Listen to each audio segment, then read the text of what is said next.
محترم حضرات، آج کی یہ بابرکت مجلس پاک جس میں ہم اور آپ شریک ہیں، محبوب سبحانی، قطب ربانی، غوث سمدانی، سیدنا شیخ عبدالقادر جیلانی المعروف حضور غوث اعظم پیران پیر دستگیر روشن ضمیر رحمت اللہ تعالی علیہ کی دربار عالیہ میں عقیدتوں اور محبتوں کا نذرانہ پیش کرنے کے مقصد سے اس مجلس پاک کو رکھا گیا ہے۔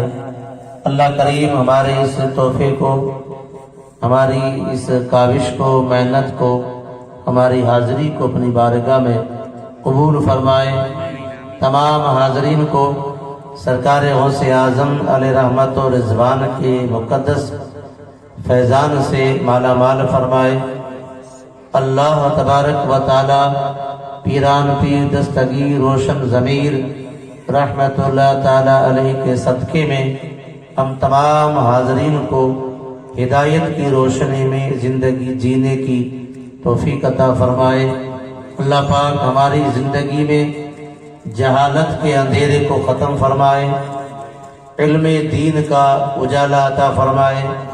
اللہ تبارک و تعالی ہماری زندگی کی موجودہ پریشانیوں کو ختم فرمائے، سکون والی، امن والی، اطمینان والی، آسودگی والی اللہ پاک زندگی عطا فرمائے۔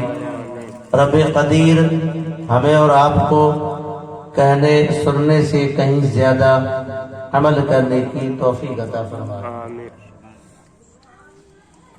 محترم حضرات، میں نے آپ حضرات کی خدمت میں اللہ کے محبوب کلام قرآن عظیم فرقان مجید کی ایک بڑی مشہور و معروف آیہ کریمہ تلاوت کرنے کا شرف حاصل کیا، جس میں اللہ تبارک و تعالی نے دو اہم چیزوں کا ایمان والوں سے حکم دیا ہے، مطالبہ کیا ہے۔ میں تھوڑی دیر کے لیے آپ کے ذہن اور دل کو اللہ تبارک و تعالی کی ذات کی طرف متوجہ کرنے کے لیے پروردگار عالم کی قدرت، اللہ تبارک و تعالی کے انعامات، پروردگار عالم کی مہربانیاں اور اللہ تبارک و تعالی کا معاف کرنا، درگزر کرنا، کچھ باتیں اپنے انداز میں اور سادہ زبان میں آپ تک پہنچانے کی کوشش کروں گا، تاکہ ہمارا اور آپ کا ذہن اللہ تبارک و تعالی کی ذات کی طرف پورا دھیان رہے، توجہ رہے۔ رسول اللہ صلی اللہ علیہ وسلم کی بات، اللہ والوں کی بات، اللہ کے نیک بندوں کی بات سننے سمجھنے کے اللہ پاک توفیق عطا فرمائے۔ اللہ وحدہ لا شریک ہے، یہ ہم اور آپ مانتے بھی ہیں، جانتے بھی ہیں، ہمارا ایمان بھی ہے، اور ایمان اس بات پہ اتنا مکمل ہونا چاہیے کہ اللہ کے سوا دوسرا کوئی معبود نہیں ہے، یعنی کہ عبادت کے لائق صرف اللہ کی ذات ہے۔ اور پروردگار عالم جتنا فوری طور پر بندے کی مدد فرماتا ہے، اتنا اور کوئی نہیں کر سکے گا، اور اللہ تبارک و تعالی جتنا جلدی راضی ہو جاتا ہے، اتنا اور کوئی جلدی راضی بھی نہیں ہوگا۔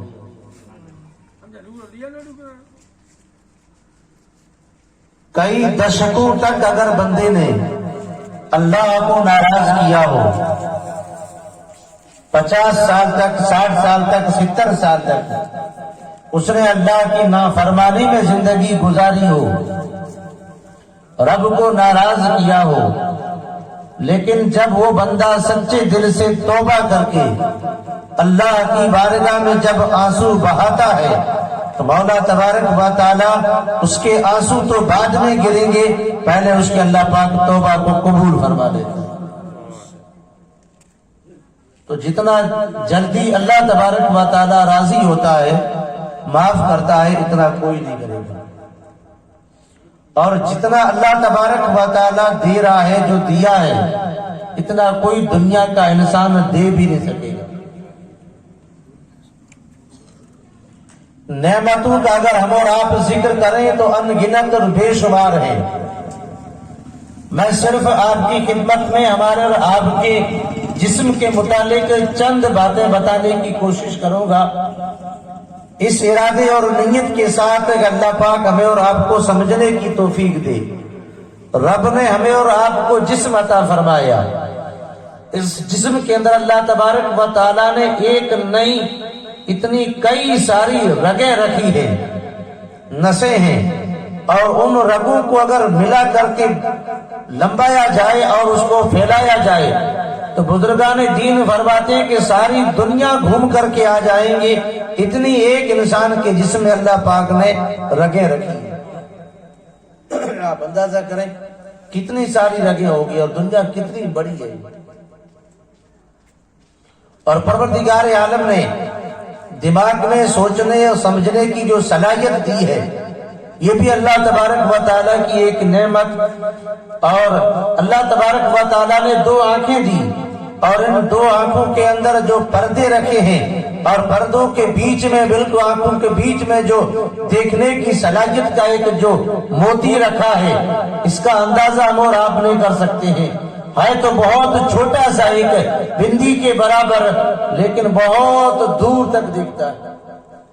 اس موتی کے ذریعے سے ہم اور آپ بہت دور تک دیکھتے ہیں۔ جب کھلے آسمان کے نیچے اور میدان میں کھڑے رہیں تو بہت دور تک بیچ میں اگر کوئی چیز حائل نہ ہو تو وہاں تک ہماری نظر پہنچتی ہے۔ اوپر نظر اٹھاتے ہیں تو آسمان نظر آتا ہے، 500 برس کی مسافت کے اوپر آسمان ہے، ہم اور آپ اسے دیکھتے ہیں۔ یہ اللہ تبارک و تعالیٰ کی نعمت نہیں تو اور کیا چیز ہے۔ بزرگان دین فرماتے ہیں کہ اللہ پاک نے ان آنکھوں کے اندر 80,000 کیمرے رکھے ہیں، 80,000، یعنی کہ اس قسم کے وہ دیکھ سکتا ہے۔ لیکن جیسے جیسے بندہ اللہ کے قریب ہوتا جاتا ہے، رب پاک اتنے پردے اس کے ہٹا دیتا ہے اور ان کے کیمرے کو اللہ پاک کھول دیتا ہے۔ پھر وہ ساتوں زمین تلے بھی دیکھتا ہے اور ساتوں آسمان کے اوپر بھی دیکھتا ہے۔ اتنے سارے اللہ پاک نے کیمرے رکھے ہیں۔ تو پیارے مسلمانوں، یہ سب اللہ پاک کی نعمتیں ہیں۔ یہ باتیں میں اس لیے بتا رہا ہوں کہ بندہ ان کو یاد کرے۔ اور اللہ پاک نے قرآن میں جگہ جگہ ارشاد فرمایا ہے، اے بندے تو فلاں فلاں نعمت کو یاد کر، فلاں فلاں تو احسان کو یاد کر۔ اور سورہ رحمان اگر آپ پڑھیں گے تو اس پڑھنے میں اللہ تبارک و تعالیٰ نے جس انداز سے تبلیغ کی ہے ایسی کوئی کر بھی نہیں سکتا ہے۔ رب پاک نے نعمتوں کا بھی ذکر کیا، اس میں جنت کا بھی ذکر کیا، اور طرح طرح کی نعمتوں کا رب پاک نے ذکر فرمایا، اور ساتھ میں اللہ پاک نے تنبیہ بھی فرمائی، اے جن اور انسان کی جماعت، تم اللہ کی کس کس نعمت کو جھٹلاؤ گے؟ اللہ تعالیٰ کی کس کس نعمت کو جھٹلاؤ گے؟ اب افسوس کہ ہم نے اور آپ نے قرآن پڑھا ہی نہیں، تو جب پڑھا نہیں تو پھر سمجھیں گے کیا؟ جب پڑھنا ہی نہیں آتا ہے تو عربی زبان کو سمجھیں گے کیسے؟ اس کو سمجھنے کے لیے اردو پڑھنا پڑتا ہے، اردو پڑھ کر کے اس کا ترجمہ پڑھیں گے، اور یہ سب پڑھنے کے اوپر ہے۔ اور علم ایک نور ہے، اور جب بندے کو اللہ پاک نور عطا فرماتا ہے تو اس کی زندگی بڑی پرسکون اللہ پاک بنا دیتا ہے۔ تو حضرات محترم، رب تبارک و تعالیٰ کے در سے جتنا جڑیں گے اتنے ہمارے اور آپ کے لیے بہت بڑے فائدے۔ سرکار غوث اعظم رحمت اللہ تعالی علیہ، آپ اللہ کے محبوب چہیتے مقرب بندے، سارے ولیوں کے آپ سردار ہیں، اور آپ کا قدم تمام اولیاء کی گردن کے اوپر ہے، اور اللہ تبارک و تعالیٰ کے محبوب بندے ہیں۔ رب تبارک و تعالیٰ نے جسے محبوب بنایا، جسے اپنا بنایا، جسے ولایت کا تاج عطا فرمایا، اسے رب تبارک و تعالیٰ نے خوف سے بھی نوازا، اللہ تبارک و تعالیٰ کا ڈر بھی ان کے دلوں میں رب پاک نے کوٹ کوٹ کے بھرا۔ وہ ہر ایک غلط کام سے، غلط شے سے، غلط باتوں سے، غلط خیالات سے بھی اللہ کی بارگاہ میں پناہ مانگتے تھے۔ مولا کوئی ہمارا قدم غلط نہ اٹھے، ہماری زبان سے کوئی بات غلط نہ نکلے، کہیں تیری پکڑ نہ آ جائے، مولا تو کہیں ناراض نہ ہو جائے، ہمارا حشر آخرت میں کیا ہوگا۔ وہ اللہ والے ڈرتے تھے، تبھی تو رب نے فرمایا اے ایمان والو اللہ سے ڈرو۔ جو میں نے آیے کریمہ پڑھی اس میں رب نے حکم دیا ہے، ایک بات ہوتی ہے کہہ دینا اور ایک ہوتا ہے حکم دینا، تو حکم پہ عمل کرنا ضروری رہتا ہے، اور اگر حکم پہ عمل نہیں کریں گے تو اس کے بارے میں آخرت میں پوچھا جائے گا۔ رب نے فرمایا اللہ سے ڈرو، اللہ نے فرمایا نماز قائم کرو، رب نے فرمایا زکوٰۃ دو، اللہ نے فرمایا حج کرو، رب نے فرمایا اپنے ماں باپ کی خدمت کرو، اللہ تبارک و تعالیٰ نے فرمایا اپنے پڑوسی کے ساتھ، اپنے ہمسائے کے ساتھ بہتر سلوک کرو، اللہ تبارک و تعالیٰ نے فرمایا رب کی محبت میں، رسول اللہ کی محبت میں اچھے اعمال کرو، رسول اللہ سے محبت کرو، رسول اللہ کا ادب کرو، رسول اللہ کی تعظیم کرو، رسول اللہ پہ درود پڑھو۔ یہ سب اللہ تبارک و تعالیٰ نے حکم دیے، اور جو حکم دیے ہیں اس پہ عمل اگر نہیں ہوگا تو پھر اس کے بارے میں پوچھ گچھ ہوگی۔ تو اللہ تبارک و تعالیٰ نے فرمایا اے ایمان والو اللہ سے ڈرو۔ اس آیے کریمہ میں پروردگار عالم نے پہلی بات رکھی اللہ کا ڈر، اور اب پاک نے ایمان والوں سے بات کی ہے، اور ایسا نہیں کہ بات کہہ دی تھی اب نہیں ہے، یہ اللہ کا کلام قیامت کی صبح تک رب کا پیغام دے رہا ہے۔ اللہ ہر جگہ ہر وقت ہمیشہ سے ہے، ہمیشہ رہے گا، یہ اللہ کا آج بھی پیغام ہے۔ جب یہ آیت پڑھی جائے یا ایھا الذین آمنو، چاہے کوئی بھی آیت ہو، تب ایمان والوں کو متنبہ ہو جانا چاہیے، ایمان والوں کو تیار ہو جانا چاہیے۔ اس وقت اللہ ہم سے بات کر رہا ہے، اللہ مسلمانوں سے بات کر رہا ہے، اللہ مسلمانوں کو بلا رہا ہے، اللہ مسلمانوں سے مخاطب ہے، اور مسلمان اس وقت تیار رہے۔ رب کا کیا حکم ہے، یہ قرآن پاک اللہ پاک نے 88 مرتبہ پر پکارا ہے اے ایمان والو آ جاؤ رب کی بارگاہ میں، اب آئیں نہ آئیں یہ فیصلہ ہمیں کرنے کا ہے۔ رب بلا رہا ہے، اللہ پکار رہا ہے، اللہ ہم سے مخاطب ہے اے ایمان والو کامیابی کی طرف آؤ، کامرانی کی طرف آؤ، سکون کی طرف آؤ، آخرت کی زندگی سنبھالنے کے لیے آؤ اے ایمان والو۔ جب آتے رہو گے، بار بار آؤ گے، بار بار پیشانی کو جھکاؤ گے، بار بار سبحان ربی الاعلیٰ کی صدائیں بلند کرو گے، بار بار حمد و ثنا، تسبیح و تہلیل، درود و صلات پڑھتے رہو گے۔ اے مسلمانوں آنا تیرا کام ہے، اور کامیاب و کامران بنانا یہ اللہ رب العالمین کا کام ہے۔ تو اب ہمارے اور آپ کے لیے کیا ضروری نہیں ہوتا ہے کہ رب کی بارگاہ میں جائیں؟ بے شک ضروری ہے۔ آج ہمیں اور آپ سے اگر یہ کہا جائے کہ فلاں جگہ پہ آپ چلے جائیں ہر روز، اور آپ کو وہاں پہ 250 روپیے، 300 روپیے، 400 روپیے ہر روز وہاں پہ ملیں گے، بس آپ کو وہاں 2-3 گھنٹے بیٹھنے کا ہے، بھیڑ جمع ہو جائے گی، نمبر بھی نہیں لائے گا، جگہ بھی نہیں ملے گی، ٹوٹ پڑیں گے لوگ۔ ارے دنیا کی دولت کے لیے، دنیا کے چند سکوں کے لیے اتنا مسلمان، اتنا انسان شوق اور ذوق کے ساتھ پہنچ جائے، اور اللہ آخرت کی زندگی، ہمیشہ کی زندگی، امن والی زندگی، جہاں ہمیشہ رہنا ہے، جہاں نہ تو چیز ختم ہوگی نہ اس جگہ میں رہنے والا بندہ کبھی ختم ہوگا۔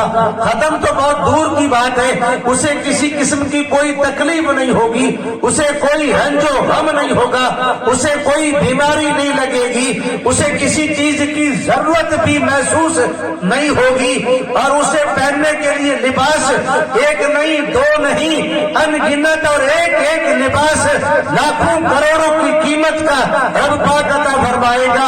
پہننے کا لباس بھی قیمتی اور جوتے اللہ پاک ایسے عطا فرمائے گا جو زندگی میں کبھی تصور بھی نہیں کیا ہوگا، اور سر پہ رب پاک جو تاج رکھے گا اس تاج میں جو موتی لگے ہوں گے وہ لاکھوں کروڑوں کی قیمت کے موتی ہوں گے۔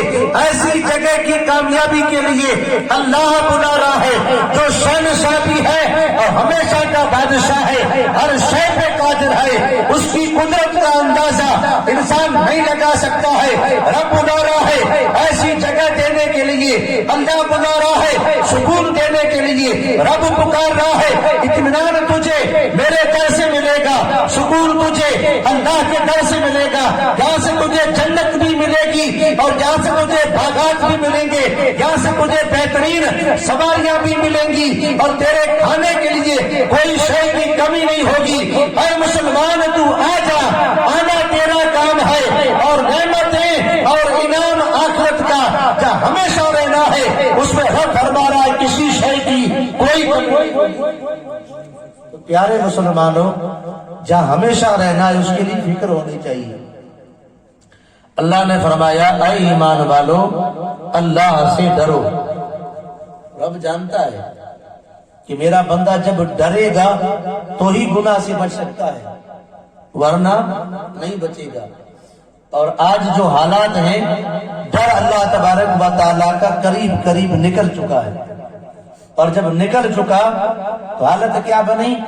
وہ حالات وہ کیفیت کسی سے کوئی چھپی ہوئی نہیں ہے، ورنہ ایک مسلمان ایک نبی کا کلمہ پڑھنے والا اور بڑا گناہ ہر روز دلیری کے ساتھ سرے عام کرے نہیں ہو سکتا ہے۔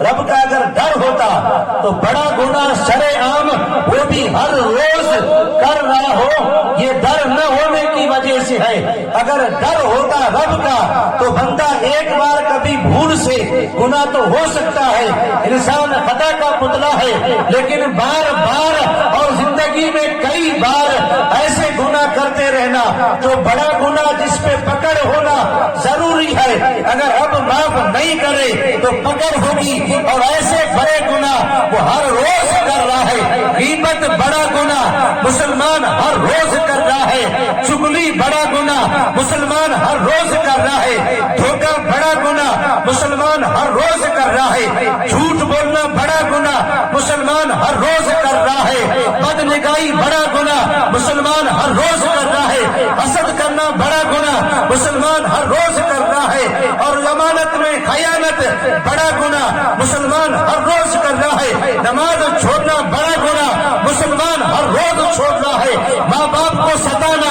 بڑا گناہ مسلمان ہر روز ستا رہا ہے، ہمسایوں کو تکلیف دینا بڑا گناہ مسلمان ہر روز کر رہا ہے، اور کیا کیا نہیں کر رہا ہے، دل دکھانا بڑا گناہ مسلمان ہر روز کر رہا ہے، حرام کاری سے بچنا بڑا گناہ مسلمان ہر روز کر رہا ہے، حرام کمائی سے بچنا بڑا گناہ ہے، لیکن مسلمان پھر بھی کر رہا ہے۔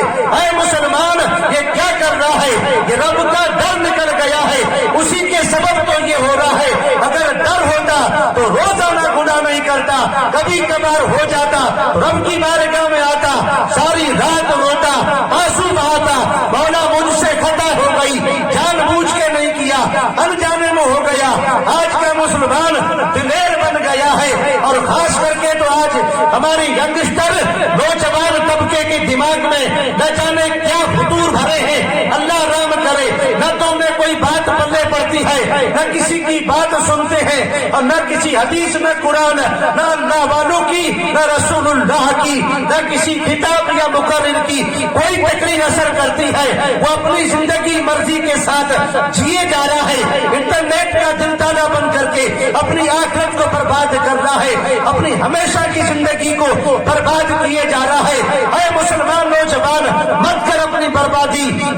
دنیا خراب کر وقت مت اپنی آخرت کو برباد کر، جنت میں جانے والے اعمال کر، جہنم میں جانے والے کام مت کر۔ سرکار غوث اعظم پیران پی دستگیر روشن شمیر رحمت اللہ علیہ کا اگر نام لیا ہے اور محبت کا دم بھرا ہے تو ذرا ان کی زندگی پہ غور کریں۔ انہوں نے بھی علم پڑھا تھا، انہوں نے اللہ کی رضا کے خاطر تکلیفیں، مصیبتیں، اذیتیں برداشت کی تھی۔ اے مسلمانوں، جب رب کا ڈر ہوگا تو اللہ تبارک و تعالیٰ کا فضل کی بارش ہوگی۔ رب نے فرمایا اے ایمان والو اللہ سے ڈرو۔ آپ کسی بھی اللہ کے ولی کی زندگی اٹھا کے دیکھیں گے، ڈر آپ کو سر فہرست نظر آئے گا، پہلے نمبر پہ نظر آئے گا ڈر، اللہ کا خوف، خشیت الہی، رب کا ڈر اور تقوی اور پرہیزگاری، تقوی، خوف خدا، خشیت الہی، یہ الفاظ سب ہم مانا ہے، سب ہم مانا ہے۔ مفتی اعظم ہند علیہ رحمت و رضوان ایک دن وضو فرما رہے تھے، دوران وضو آپ نے ہاتھ دھوتے ہوئے ناخن میں سے جو کچھ تھوڑی بہت ایک ہلکی پھلکی میل رہ گئی تھی، آپ اسے بھی صاف کر رہے تھے، آپ اسے بھی صاف فرما رہے تھے۔ کسی مرید چاہنے والے نے پوچھا حضرت یہ ناخن ہاتھ کے انگلیوں کے آپ صاف کر رہے تھے، وضو کے درمیان کیا بات ہے؟ ہاتھ دھو لیے وضو تو ہو جاتا تھا، پھر ناخنوں کو صاف کیوں کر رہے تھے؟ آپ ہی کا فتویٰ ہے کہ ہاتھ اچھی طرح سے آپ دھو لیں، وضو ہو جائے، پھر ناخن سے میل ہٹا رہے تھے۔ تو آپ نے بہت بڑھیا اور دل بخش جواب عطا کیا تھا، اے میرے چاہنے والے وہ فتویٰ تھی اور یہ تقویٰ ہے، وہ فتویٰ تھی یہ تقویٰ ہے، یعنی کہ پرہیزگاری ہے۔ یہ اللہ تبارک و تعالیٰ کی محبت میں خشیت الہی پرہیزگاری ہے۔ پرہیزگار بندہ تو چھوٹی چھوٹی باتوں پہ بھی عمل کرتا ہے، وہ تو جو مباح جو چیز ہوتی ہے نا ان کے قریب نہیں جاتے ہیں، یہ چیز درست ہے یا نہیں اس کا پورا پتہ نہ ہو اسے مباح کہتے ہیں۔ لیکن شریعت کے اندر کسی نے اگر مباح چیز استعمال کر لی تو اس کی پکڑ نہیں ہوگی، لیکن اللہ والے بہت سارے ایسے بھی گزرے ہیں جو ان مباح چیزوں سے بھی بچتے۔ تو پیارے مسلمانوں، آپ نے فرمایا وہ فتویٰ تھی اور یہ تقویٰ ہے۔ تو اللہ تبارک و تعالیٰ کا ڈر ہونا بہت ضروری ہے۔ دوسرا اس آیت کریمہ میں اللہ نے فرمایا وَكُونُوا مَعَ الصَّادِقِينَ، اے ایمان والو اللہ سے ڈرو اور سچوں کے ساتھ ہو جاؤ۔ اب یہ ساتھ کا جو معاملہ ہے نا ایک بہت طویل اور وسیع ایک الگ موضوع ہے، آپ نے بارہا اس پہ خطاب اور تقریر سماعت کی ہوگی۔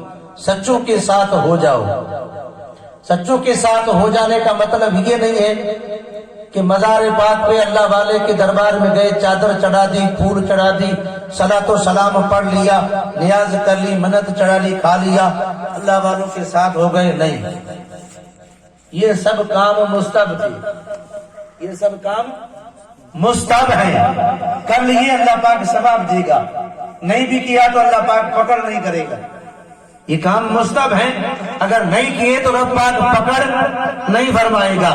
محبت میں کر رہے اللہ پاک اس کا ان ولیوں کے صدقے میں اجر عطا فرمائے گا، اجر بھی دے گا، کامیابی بھی دے گا، نجات بھی دے گا۔ لیکن اصل جو چیز ہے ساتھ ہو جانے کی، ساتھ تبھی ہوتا ہے جب ان سے ہماری سوچ مل جائے، ہمارا مزاج ان سے مل جائے، جو ولی کی سوچ ہے، جو اللہ والوں کی سوچ ہے، جو اللہ والے چاہتے ہیں ویسا جب مسلمان عمل کرے گا رب تبارک و تعالی ان کے صدقے میں پروردگار عالم انہیں انعام عطا فرمائے گا۔ اب اللہ والوں کی سوچ ہے کہ نماز کبھی نہیں چھوڑی، تو چاہنے والے کا بھی مزاج ہو جانا چاہیے کہ نماز انشاءاللہ کبھی بھی نہیں چھوڑیں گے۔ اللہ والوں کی یہ سوچ تھی اور ان کی طبیعت میں بات شامل تھی کہ رسول اللہ صلی اللہ علیہ وسلم کی ذات پر ہمیشہ پابندی کے ساتھ ایک متعین تعداد میں درود پڑھا کرتے تھے،